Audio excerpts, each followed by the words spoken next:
Ola, moi bons días, benvidos a un novo foro del Correo Gallego. Hoxe falando de turismo e en particular do papel de Santiago como destino turístico de Galicia. E nada, imos abrir o faladoiro, pero antes falamos co director da Axencia de Turismo de Galicia, con Xosé Merelles. Moi bons días. Hola, bo día. Grazas por acompañarnos hoxe. Imos empezar falando de como se presenta este 2025. O 24 foi un ano excepcional para o turismo en Galicia. Como se presenta este novo ano? Vaise marcar unha nova cifra récord de visitantes? Porque imos de récord en récord.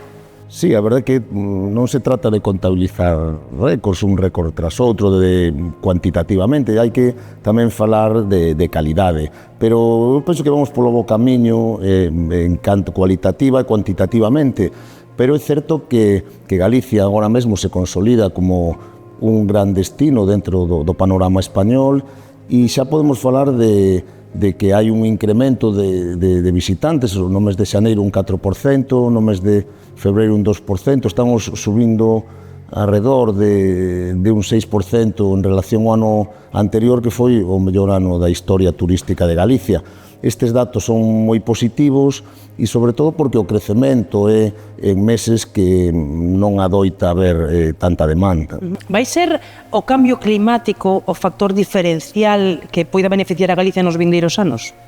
Non, eu creo que o que vai seguir beneficiando a Galicia vai ser poder ofrecer un destino diversificado, unha oferta diversificada, na que os recursos estexan ben empaquetados e cada vez poidamos atraer unha demanda máis interesante para o desenvolvemento turístico de Galicia, como vimos traballando desde hai tempo, e desde logo tamén que o Camiño de Santiago siga sendo ese gran embaixador que é internacional e que siga transmitindo eses valores que ven transmitindo desde a Idade Media. Todo eso nos vai conxugado, nos vai facer que o noso destino cada vez sea máis sustentable nos ámbitos económico, social e, por suposto, relacionado coa natureza.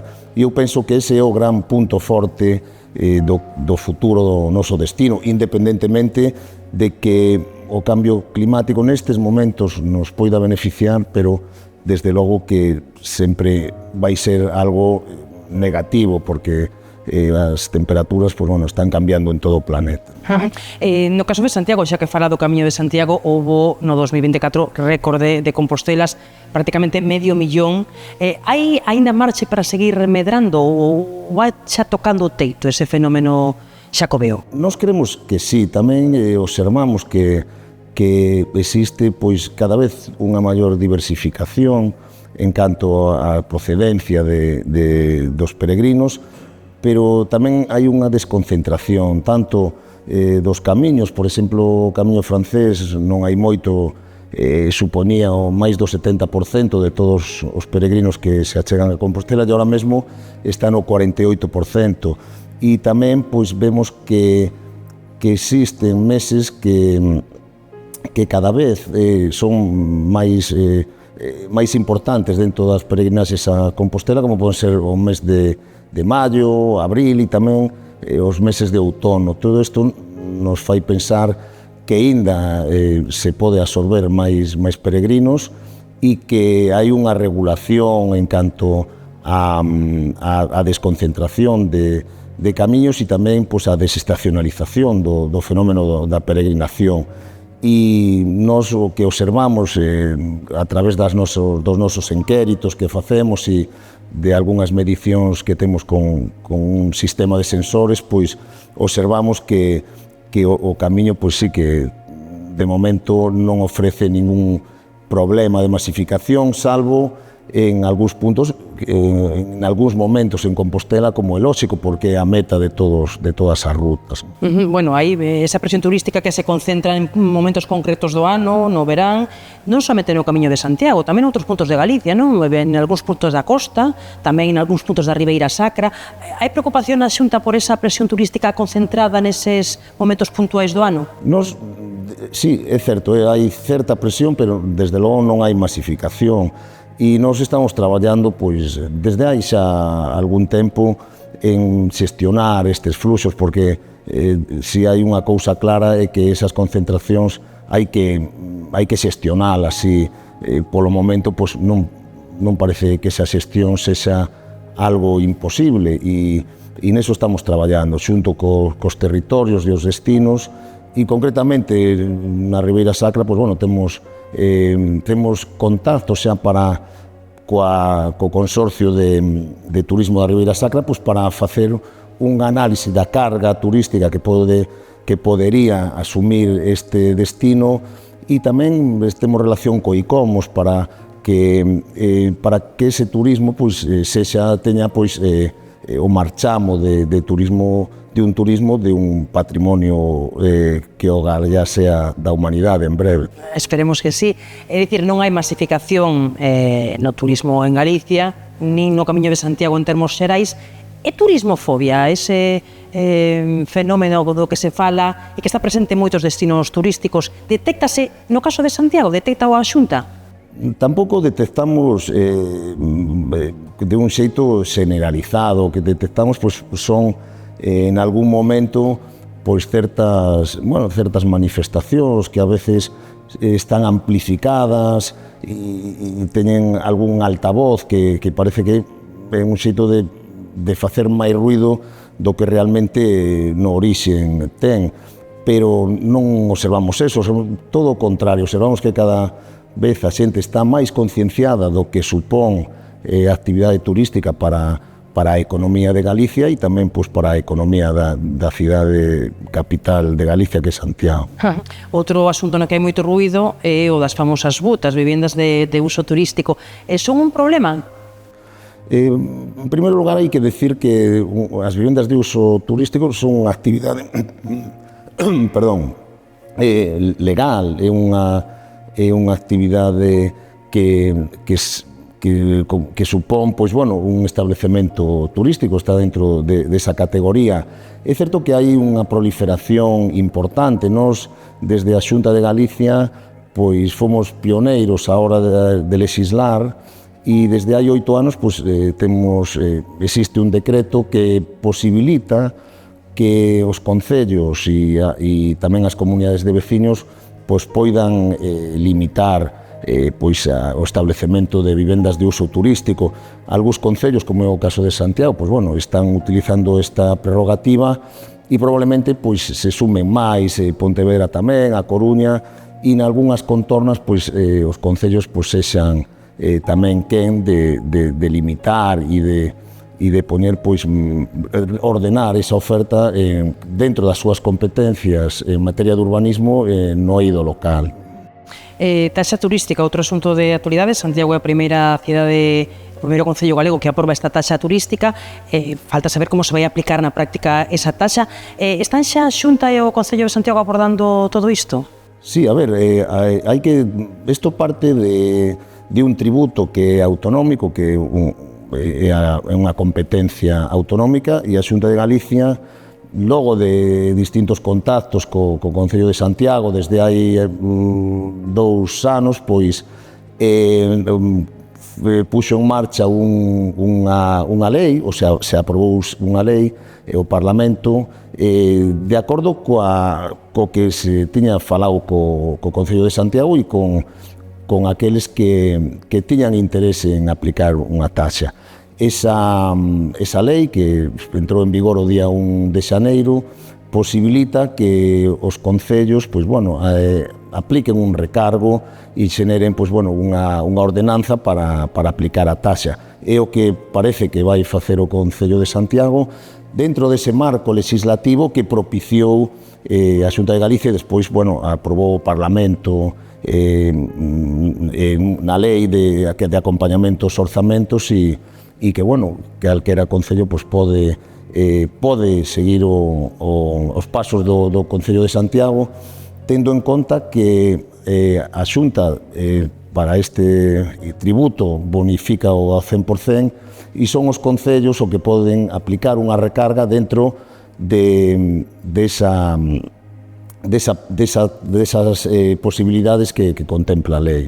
Vai estar en todo caso a Xunta vixiante de como se regula a partir de agora esa taxa? Sí, a lei é moi clara e quen ten que poñer en marcha toda a dinámica deste tributo pois, son os concellos.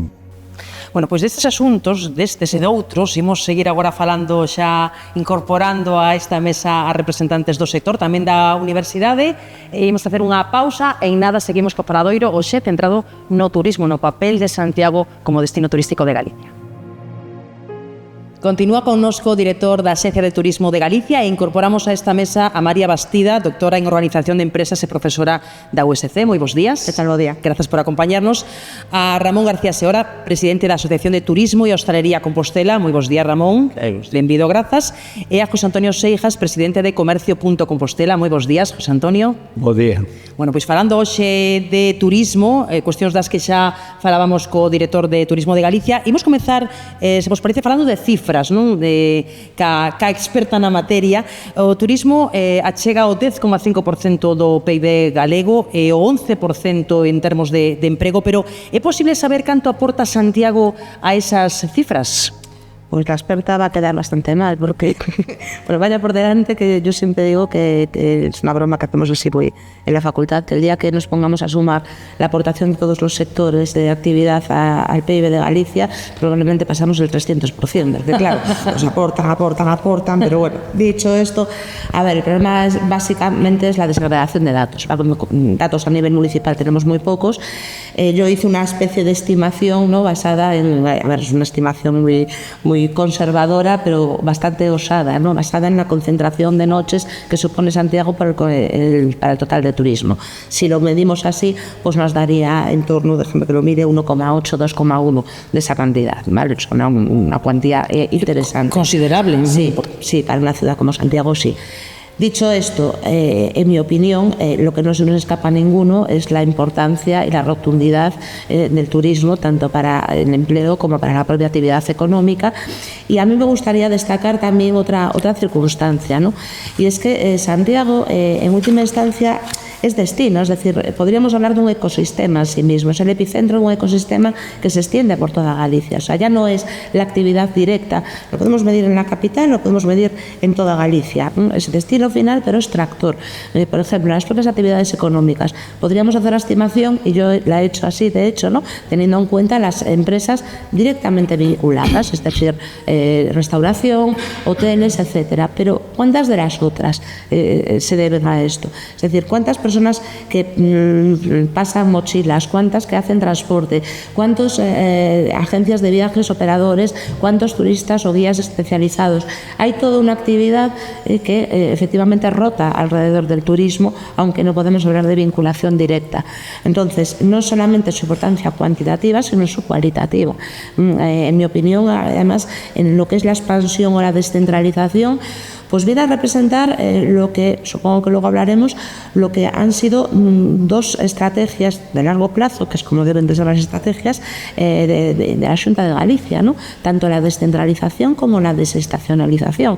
Es decir, gracias a estos impulsos, ahora mismo tenemos una serie de actividades que giran alrededor del camino, que giran alrededor de Santiago, que dan de comer todo el año y que permiten una actividad económica descentralizada en el rural y todo el año. Para mí esto es lo interesante, ¿no?, esa capacidad de expansión y diversificación. En Santiago, case 9 de cada 10 veciños dependen do sector servizos, do sector terciario. Ramón e José Antonio, ata que punto dependen o comercio e a hostalería de Santiago do turismo? Sí, bueno, a ver, evidentemente o turismo dalle vida a Santiago, e aquí estamos datos que acaban de decir, pero o comercio depende moi pouco do turismo. O sea, o que é o comercio tradicional depende moi pouco, e de feito podemos verlo agora cando salgamos daqui, pois vamos a pasar por diante da Praza Obradoiro e aí vai haber un montón de xente, pero vai haber moi pouquiñas bolsas nas mans.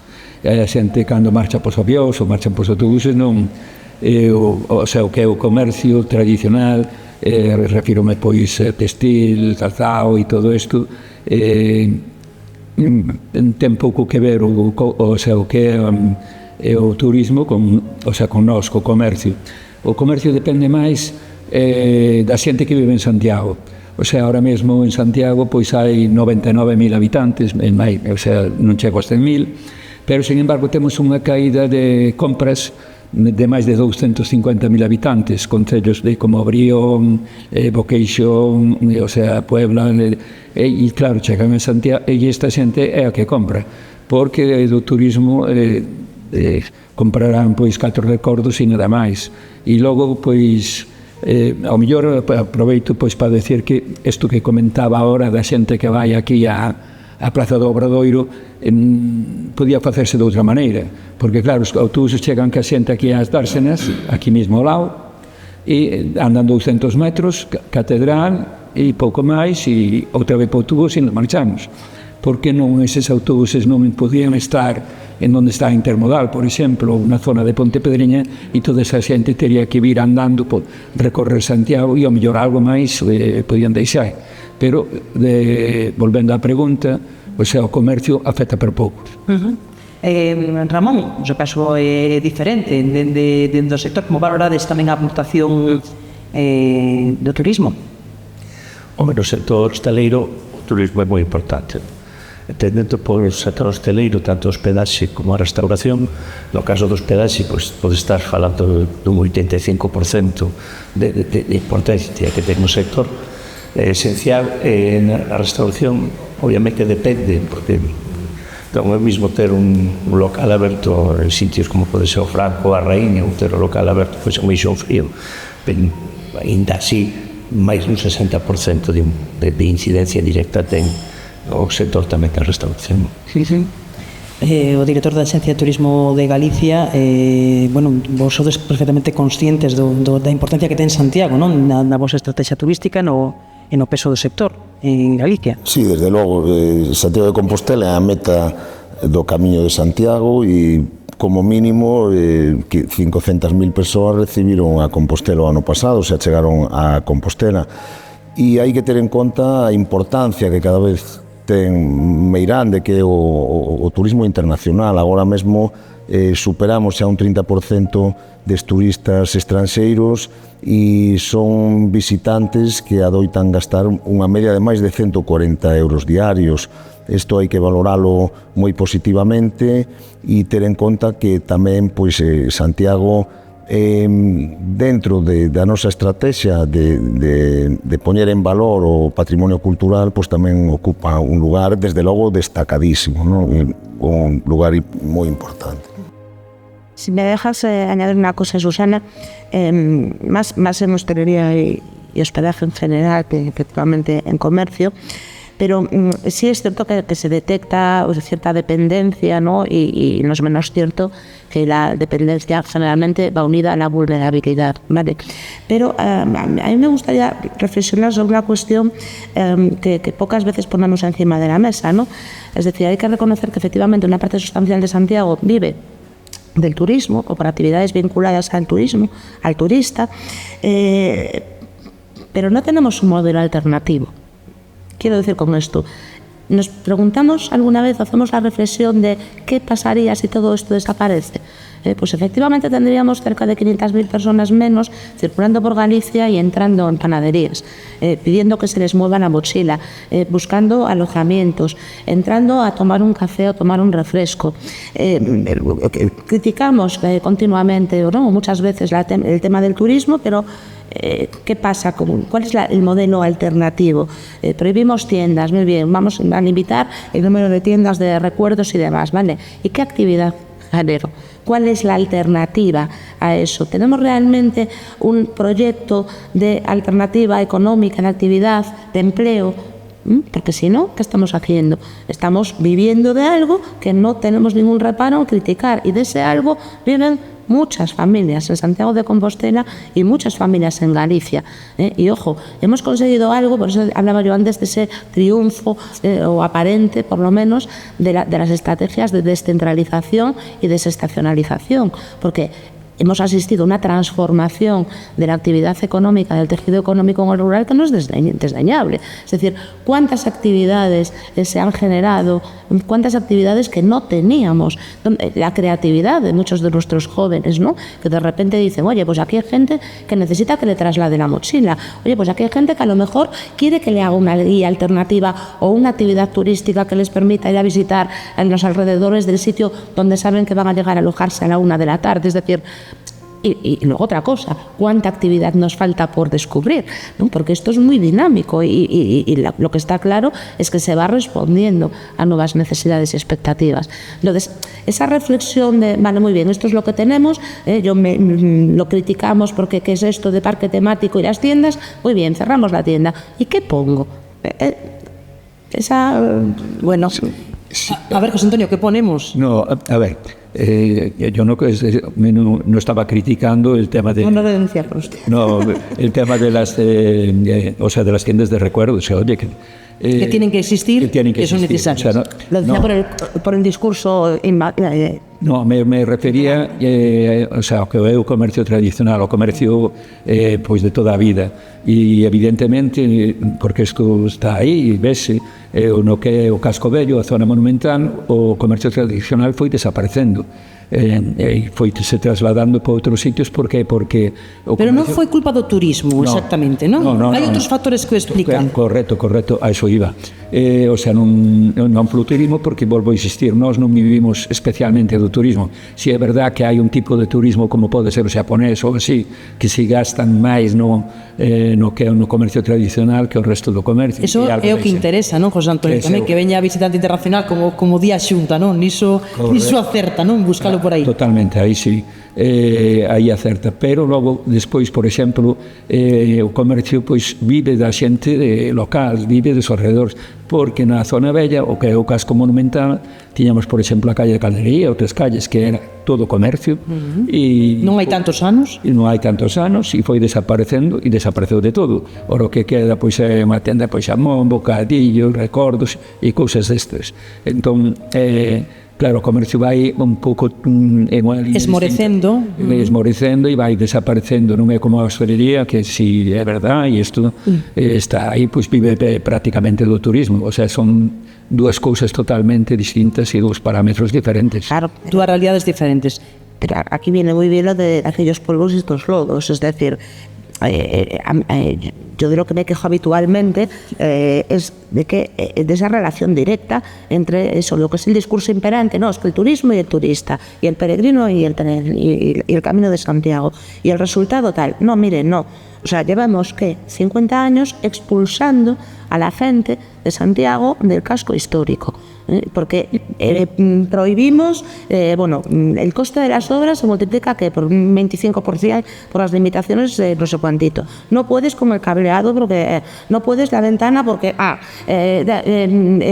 circulación de vehículos no, los viajes tampoco, las tasas ya mejor no las cuento, los servicios van desapareciendo. O sea, lo comentábamos hace un momento, ¿cuántas veces dijimos que hacía falta un centro de salud en el casco histórico? ¿Se ha puesto? No. Entonces, claro, tú vas limitando, entonces, ¿quién puede vivir en el casco histórico? Y el resultado es ese. Claro, detrás del no vivir en el casco histórico va que no comerciamos, que no tenemos comercio tradicional y que queda todo, pues eso... E non só do casco histórico, senón que incluso para outros concellos que estén limítrofes que estamos botando xente para fora. Ramón, hai menos comercio, pero si hai máis bares, si hai máis hotéis, hai pequenos aloxamentos, e eso no casco histórico sí que se foi implantando nos últimos anos. Sí, pero é verdade que a implantación é porque así vai xurdindo, é dicir, hai unha demanda, hai oferta, hai uns locales baleiros.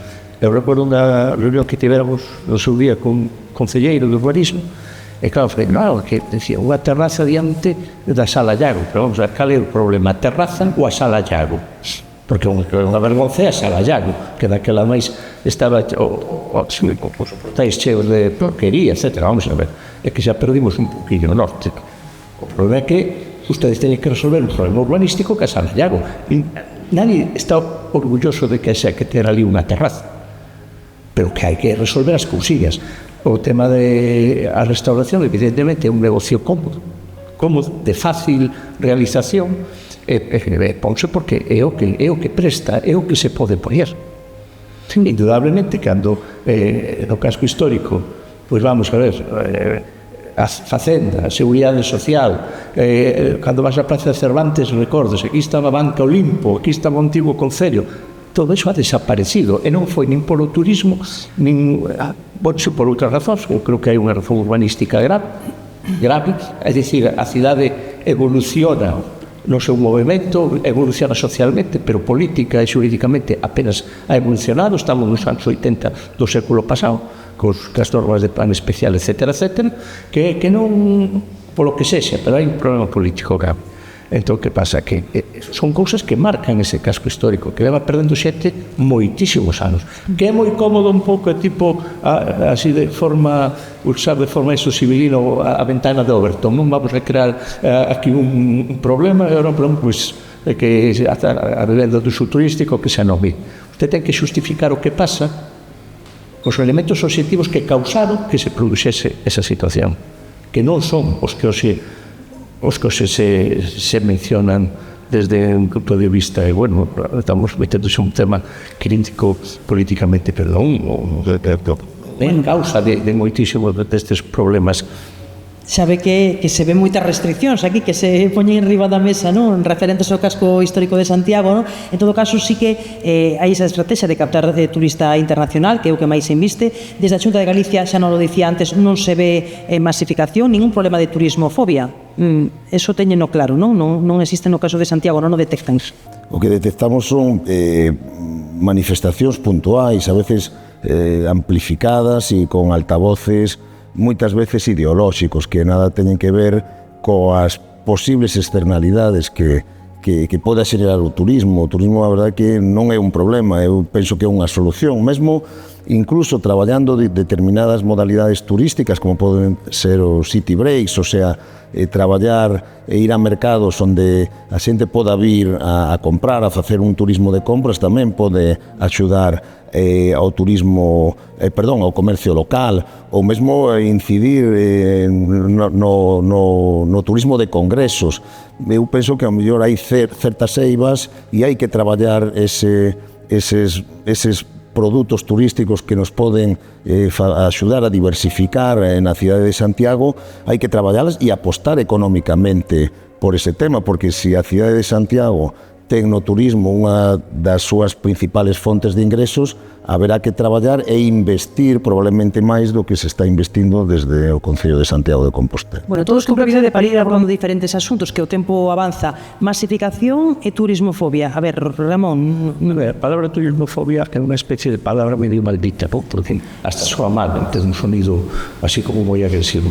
Sí que hai certa turismofobia fomentada, entre comillas, bueno, vamos ahora a facer así acusación, pero sí que hai xa situacións no día a día que antes non había. É dicir, hai xente que ao mellor protesta pois porque hai determinada xente parada na rúa e ponse a chillar chamándolles ou insultándolles. Iso pasa, e non pasa porque vou contar, ou pasa porque vim.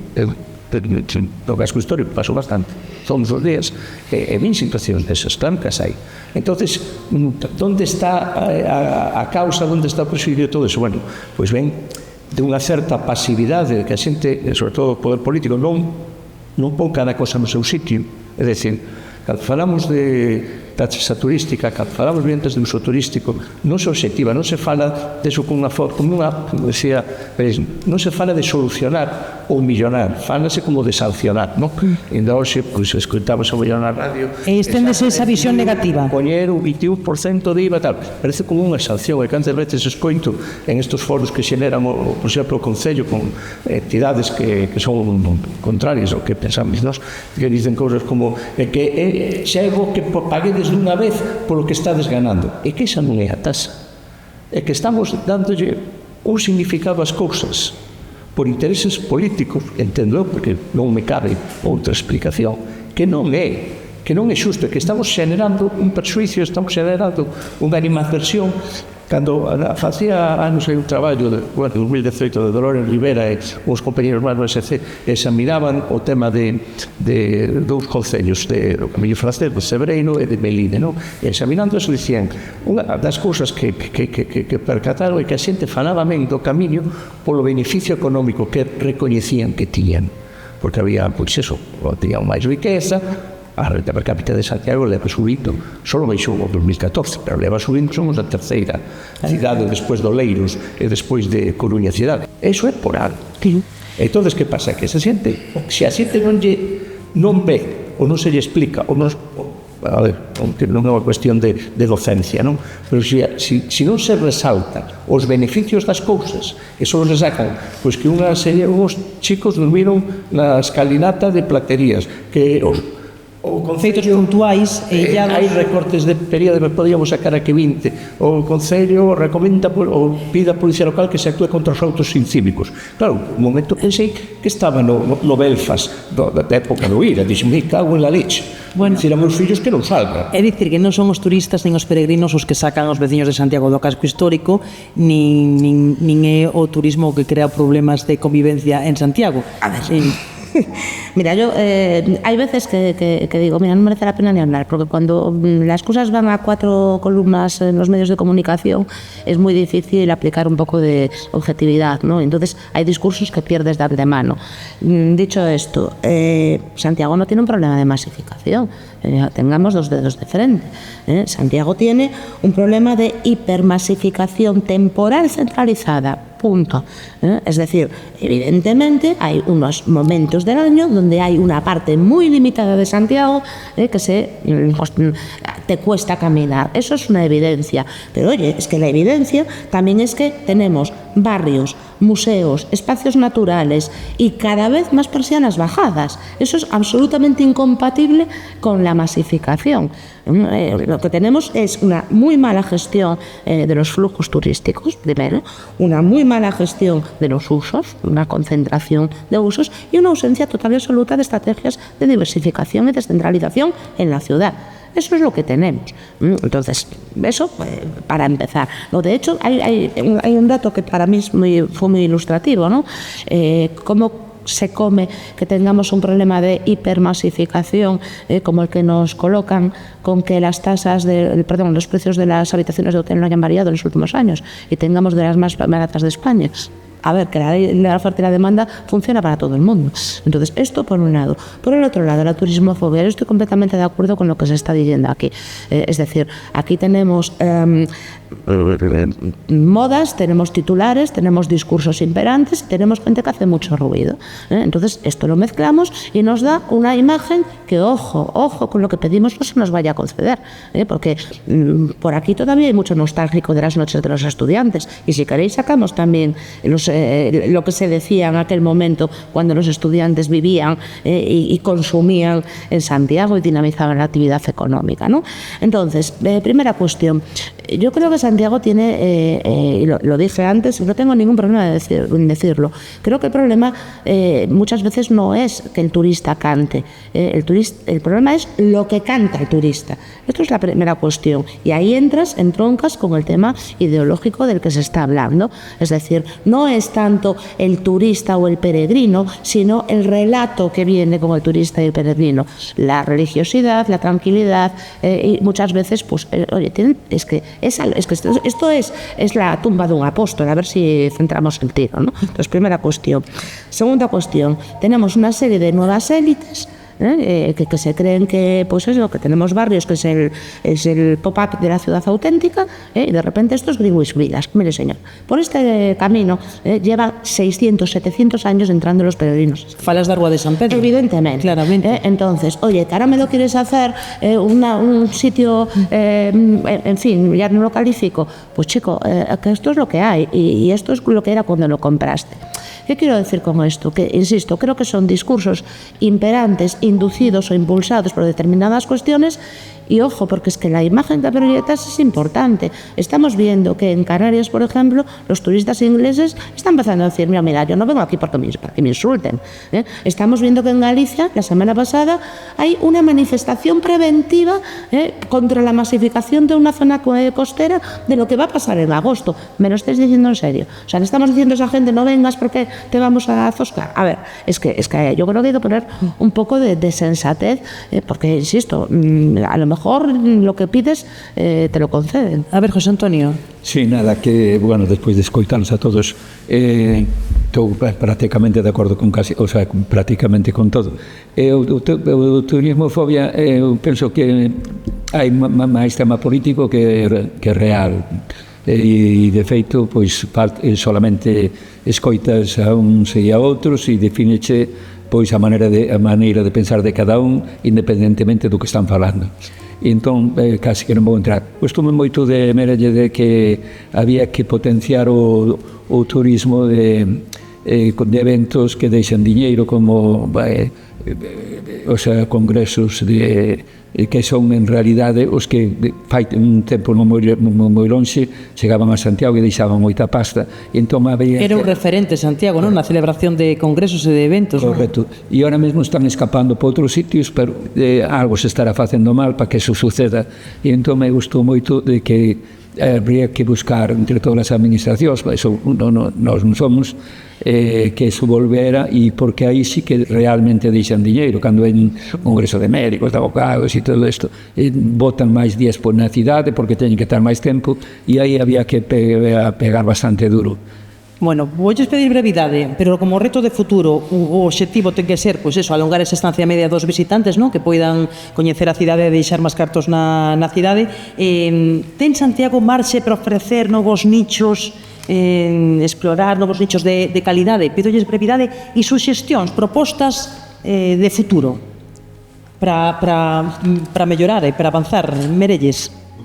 Eu creo que sí, traballar nese grupo de produtos turísticos que deixan un meirande valor engadido, que están estudiados. Hai outras cidades de Galicia que se están especializando, pois, tanto co apoio da Xunta, por suposto, e están logrando desestacionalizar, pois, a través de concertos e festivais. Son cidades moi receptivas a esa aposta que ten a Xunta de Galicia por apostar por identificarse e apostar por o turismo de festivais e de concertos. Mesmo onte en Madrid Santiago, non? presentamos... Tamén Santiago, ou Santiago non? Sí, hai cidades quizás máis receptivas que Santiago de Compostela e que están aproveitando esa oportunidade, porque hai que ter en conta que estes festivais e estes concertos se desenvolven ao longo de todo o ano.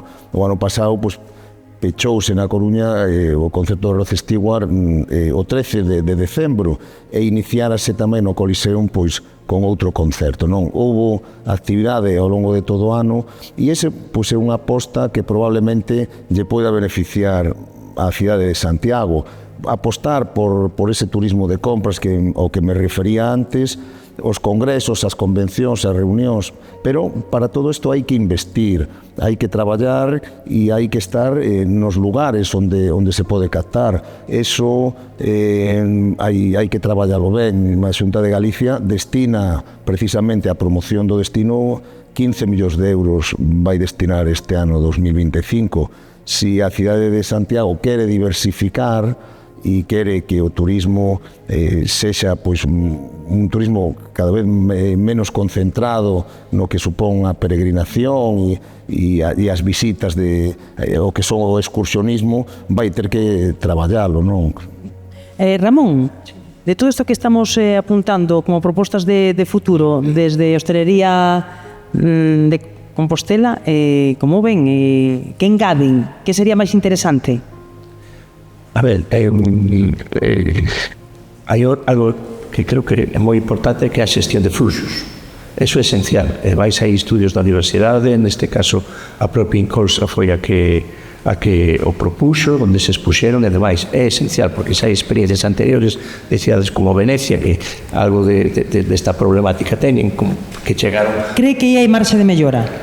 Si xestionas o fluxo, si invirtes en información, que é esencial, que haxe información dentro da cidade para que, por exemplo, no autobús urbano, entón, eu veño do estudio de Alicante, entras no autobús e sabes onde vas, sabes a que hora, é dicir, todo iso en Santiago non pasa. Entonces temos que xestionar ese tesouro que temos.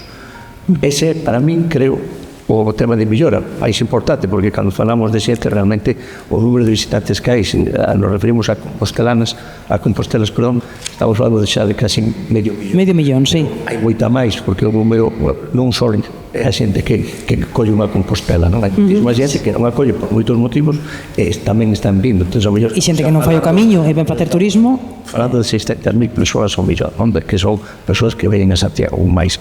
Entón, o que hai que esmerarse na xestión, que eso creo que é algo que nunca se plantearon hasta ahora.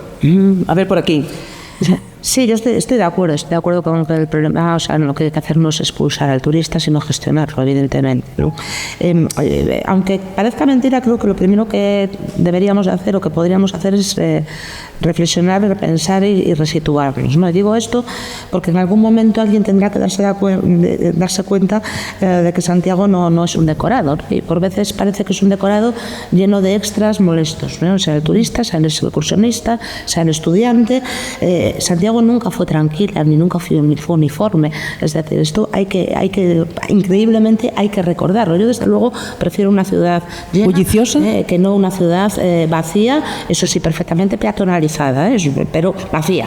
Entonces, primera cuestión. Segunda cuestión, Santiago no tiene un turista cualquiera, tiene un turista excepcional, es el peregrino. El peregrino tiene unas necesidades, unas expectativas, y rechazarlo porque canta o porque no se comporta como un perfecto huésped de hotel de 5 estrellas es no entender nada de esta ciudad. Entonces, estas dos cuestiones. También una cosa que parece evidente, pero que en mi opinión no se hace, para repensar, para prepararse de cara al próximo Xacobeo, sí, etcétera. Oye, tendremos que coordinarnos, sentarnos y coordinarnos y colaborar, no contraprogramar. A veces tienes la sensación de que las estrategias macro de la Xunta son contraprogramadas por otro tipo de historias que además no tienen ningún fundamento económico. Aquí venimos a sumar, no a dividir. Entonces, esto a lo mejor también hace falta. Y luego una última reflexión que también tiene que ver con cosas que han salido aquí, ¿no? Y que damos por buenas y que a lo mejor no lo son tanto. Es decir, por ejemplo, la propia tasa turística para los hoteles. O sea, el que puede pagar el ticket, ¿no? Es el que va a poder venir a Santiago. Las viviendas turísticas, oye, y las familias que no se pueden pagar los hoteles porque tienen que pagar 3 o 4 habitaciones, ¿qué pasa? Nos hinchamos, no veo un problema. Nos hinchamos usted en las viviendas turísticas. Eso es otro debate, pero veo un problema de regulación, pero eso es otro debate. Yo lo que veo es que nos hinchamos a demonizar al excursionista porque nos molesta, el de la mochila, el bocadillo y la zapatilla. ¿Y qué pasa? Que aquí la gente que no tiene dinero no tiene derecho al ocio y a desplazarse. Y parece mentira que bajo argumentos de teórico progresismo, ecologismo y todo muy cool, realmente, en mi opinión, hay un elitismo y un clasismo instalado terrorífico. Entonces, creo que hay que repensar un pouco en que ciudad estamos. Bueno, salen muchos temas, temos pouco tempo. Temos o Xacobeo á volta da esquina, 2027 non queda nada, hai que prepararse. Pídolle que poñen riba da mesa dúas cousas que haxa que facer pensando no Xacobeo do 27. Sí, bueno, a ver, pensando no Xacobeo do 27, pois mira, conforme chegan as excursións aquí van a chegar moito máis masivamente. Eu non entendo que cheguen aquí ao lado mismo e anden 200 metros para chegar á catedral e logo veñen de volta outra vez para os coches e que se marchen para fora. Eso é tan fácil como coller e en vez de chegar as excursións aquí ao lado de onde estamos agora, pois que se foran a Ponte Pedriña ou a Darse. E que suban polo Hórreo ata a zona bella. Terán que subir polo Hórreo, terán que subir por calquera rúa da zona nova e como mínimo vai llevar 3 horas chegar aquí e non 5 minutos, que é o tempo que adican e polo camiño algo quedará. Entón é unha cousa tan fácil e tan sincera de facer que podían facer mañana mismo. Ramón, esa proposta que pon arriba da mesa José Antonio cambiaría enormemente a convivencia diaria na cidade, porque ás veces esos grupos son moi numerosos. Sí, porque el propón algo que no seu día probablemente tiña certo sentido. Pasaron os anos, cambiaron moitísimas cousas, o fluxo turístico é altísimo, mas está vivendo turístico, hoxe, en parte, comentaba María, viaxa moito máis xente, porque hai máis xente que pode viaxar. Antes viaxaban os ricos, ahora viaxan os ricos, clase media, hai algún pobre. Quero dicir, que sí está conseguido. Entón, eu penso que xa o Xacobeo non é tan non ten a importancia de outros anos, é dicir, está sabendo que todos os anos sigue crecendo en peregrinacións, antes, pois, eses anos de Xacobeo, pois, sobre todo dentro do 93, cando empezou co Xacobeo 93, toda a difusión do camiño. Xa non fai falta que sexa Xacobeo. Xa non fai falta que sexa Xacobeo, pero en todo caso sí que sería bo que chegáramos ao Xacobeo onde o turismo estuvera ben xestionado, onde a xente cando chega sabe que facer, sabe o que está ben, está mal, onde hai xente informando nas rúas, etc, e que se recupere un pouquinho o sentido de o que é Santiago, é dicir, Santiago é o que é, vamos a ver, tamén a piedra 6 estrellas vuela, ¿no? Crecer pujad torres de Compostela, eso es Santiago. Es decir, Santiago es objeto de literatura, es algo que creció en torno a una catedral. Santiago es un paraíso de piedra, eso es Santiago, y sobre todo es una ciudad de acogimiento, porque a mí me hace gracia gente que después cuando tienen salidas, como por ejemplo del foro, pues ya te hablan de Santiago, ciudad de acogimiento, cuando después su gestión diaria no tiene nada que ver con la concepción de ciudad de acogimiento. Pero es que hay 3 ciudades en el mundo, Jerusalén, Roma y Santiago, y somos lo que somos. Y somos lo que somos por la condición que tenemos de ciudad donde están enterrados, para cristianos, católicos, musulmanes y bedueños, los restos del apóstol Santiago. Que del mismo modo que la catedral no va a cobrar una tasa por entrar, como otras catedrales, porque es catedral de acogida del peregrino, la ciudad también tiene que serlo.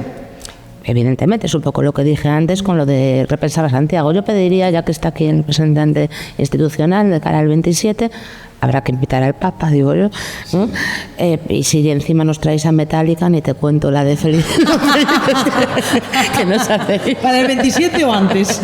No, para el 27 está bien, que deben de tener una agenda comprometida, uno y los otros. Sí. A ver, bueno, pues, por a nosa parte, decir que Santiago é unha cidade universal, patrimonio da humanidade, e todos temos moita responsabilidade por que siga sendo o que é Santiago. A verdade é que é unha xoia mundial, e así o ve no exterior. Eu mesmo veño de Milán e coñecían perfectamente o que significa Santiago e o que son as peregrinacións a Compostela.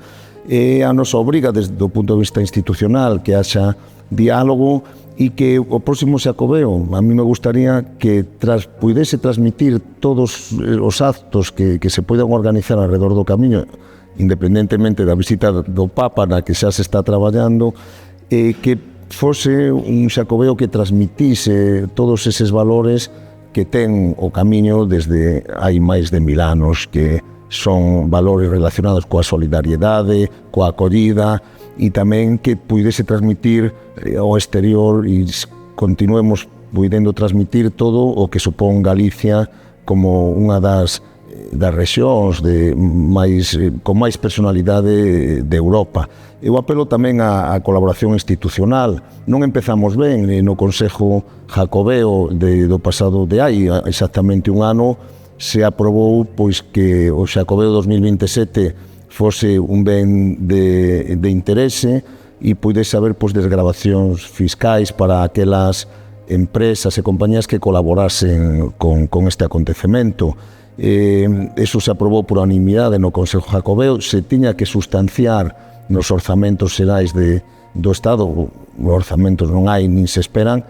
Creemos que habería algún xeito de que isto pudese empezar a funcionar desde o xaneiro de 2025, que era o plan o ano 25, 26 e 27, e de momento, pues, bueno, xa estamos a mediados na mitad do ano 25 e non sabemos, non temos ninguna resposta do goberno central, ao cual pues, requerimos en varias ocasións e viron a calada por resposta. Esa colaboración permitiu que por exemplo, no último Xacobeo 21-22 se pudese dispoñer de 30 millóns de euros para colaborar na difusión deses valores aos que me refería e de que compañías pois, de moita importancia pois, apoyasen toda esta manifestación.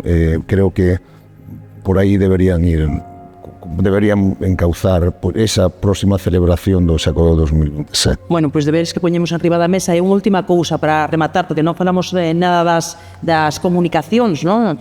Temos a Lavacolla con menos conexións internacionais que noutros momentos, moitas menos, iso, dende logo, pois lastra tamén de algún xeito o turismo, pero temos o AVE aí, non? O AVE que vai sumando plazas e que vai sumar plazas agora moi recentemente de cara a Madrid. Como nos axuda isto? Como vedes? Pues el día que nos lo repensemos y lo planifiquemos, a lo mejor bien, es decir, ¿de qué te vale tenerlo, sabes? A Madrid no hay una plaza, y no hay una plaza porque regalas las plazas, Urbi et Orbi, es decir, y los bonos y no sé cuánto. Está muy bien, pero tendremos que pensar cómo lo planificamos y lo gestionamos, y si no, que nos pongan más máquinas, y si no, que aumenten las frecuencias. Son cosas que también requieren una planificación y una coordinación, como estaba diciendo. De falta de planificación tamén. A ver, es que esto es un poco como la red eléctrica, o sea, ¿de qué te vale meter infraestructuras si no tienes red que la soporte, ¿no? Y aquí estamos aquí está al revés. Está la red, no tenemos la infraestructura, no tenemos la maquinaria, no tenemos los flujos, no tenemos las frecuencias. Y luego también es cierto que hay una parte que no hemos dicho, pero que yo creo que también es un elemento sustancial. Está muy bien el turismo internacional, porque efectivamente tiene pues unos patrones de comportamiento, consumo, etcétera, que son de mucho interés, y porque nos abren y nos interconectan, y porque además hay mucho mundo por atraer, pero no podemos olvidar el turismo nacional, y ese para mí es el punto fuerte de lo del AVE, por ejemplo. Ahora bien, para eso tú tienes que tener plazas, y el tema del aeropuerto, bueno, pues mientras tengamos 3 compitiendo por el mismo pasajero, lo vamos a arreglar con dificultad. En ese debate estamos desde hace ya 30 años. José Antonio, os que chegan no AVE, ese sí que pasan polo Hórreo, sí que suben polo ensanche hasta a Catedral. Sí, pero eso é bo. O sea, é estupendo porque... Está notando o comercio ese funcionamento do AVE? Notase pouco, pero o sea, se notaría menos se non houbera ese tránsito de xente. E bueno, é bo que chega xente no AVE, e de feito que veña, o sea, o argumento que dicía eu antes. O dos aeroportos que decíamos antes, a ver, isto contas a calquera e non cho cree. Non é explicable que a 20 minutos, o sea, de tren de Santiago haxa un aeroporto, un Santiago, outro en Coruña e outro en Vigo. Entón, mentre non se poñan de acordo e fagan un aeroporto como é debido, pois aquí a batalla eu creo que a temos perdida, e que non ten ganada é o Porto. A ver, Ramón, sobre o tema das comunicacións o AVE, supoño que tamén nos hotéis tamén se nota, se notou este ano, non? De funcionamento, de alta velocidade. Sí, o tren aporta moito porque é moitísima xente que usa o tren como medio de comunicación. Despois, en relación ao tema dos avións, a ver, se ten un sitio o que ves camiñando. Claro. Podes volver camiñando. O feito é vir camiñando, que é sano, ecolóxico, é dicir, temos un tema... Eso para o peregrino, sí. É maravilloso. Pero o normal é que despois podas volver a mestas nun sitio que é a esquina dunha península. O normal comunicarse non é fácil. É importantísimo. Vostedes detectan que tamén lles din que é complicado, é que non hai voz, é que vai pouca conexión. É importantísimo que sea voz a Santiago. Bueno, y aparte que hay otra cuestión, Santiago, es verdad que el camino es la vía de entrada y que venimos caminando y todas estas cuestiones, pero no es menos cierto que lo ideal, creo yo, que es que el que venga repita. Y gracias a Dios, Santiago, como decíamos antes, es un epicentro de un ecosistema mucho mayor, ¿no? Y que tenemos, Galicia tiene tantos atractivos que yo, que soy gallega, todavía no los conozco todos, ni he tenido tiempo de visitarlos, y años ya tengo unos cuantos, ¿no? Y para eso sí que necesitas las conexiones y los flujos de comunicación, ¿no? Pues, por ejemplo, cuestiones, un buen ejemplo, en mi opinión, de descentralización y de ofrecer productos nuevos adaptados a muchas necesidades, este proyecto de Senda que se acaba de aprobar, que va a conectar y que vas a poder caminar todo alrededor de Galicia, que presentó el presidente Rueda en el debate del Estado de la Autonomía. Eso es el tipo de proyectos que pueden hacer que repitas una y mil veces, porque ¿cuántas gente hay que hace el Camino dos Faros, por ejemplo, en tramos? Para eso necesitas también el aeropuerto, ¿no? Pues claro que nos hace falta. Merelles, pecha vostede, falando de comunicacións, e de debates que veñen de vello, non? Porque o da conexión aeroportuaria, eso xa estamos aburridos de contalo, non? Sí, a verdade é que existe unha comisión na que estamos representados o Goberno Central, os gobernos locais e a Xunta de Galicia, bueno, e aí, pues, hai debate. É certo que é a única territorio que pode tres aeroportos e unha competencia con un aeroporto internacional a 2 horas, apenas de 2 horas, pero tamén é certo que a alta velocidade ven a axudar e a complementar todo este sistema de transporte. Que están facendo. Sí, a verdade é que sí, e agora mesmo que os tempos son máis competitivos e que en un pouco máis de 3 horas un se pode estar na capital do estado e pode ir e volver no mesmo día, pois a verdade que si baixan os voos e medran pois o transporte terrestre é un transporte máis ecolóxico. Eu creo que ahora mesmo pois son Está ainda medido, non? Claro. Cuantificado ese impacto do AVE, digo, no turismo. Sí, o que está claro é que hai cada vez hai unha maior interconexión e precisamente esa desestacionalización ben dada pois, por esta conectividade, entre outros factores, porque pois, Galicia ofrece produtos e levamos moito tempo traballando na diversificación da oferta, pero está claro que sin unhas boas comunicacións que agora sí que son boas, pois non poderíamos ter o desenvolvemento turístico que temos agora. Penso, en realidad, que ahora mesmo tanto o AVE cos avións son complementarios. Bueno, pois ímolo deixar aquí con deberes en riba da mesa para ese Xacobeo do 27, traballando todos os días por ter unha cidade pois máis acolledora, bueno, pois porque o turismo efectivamente é riqueza, non? Para Santiago e para Galicia. Grazas aos 4 por acompañarnos, a María Bastida, a José Antonio Seijas, a Ramón García Seara e a Xosé Merelles. Grazas tamén a todos vostedes por seguirnos un día máis. Volvemos noutro foro con outro asunto de plena actualidade de Correo Gallego. Moi bons días.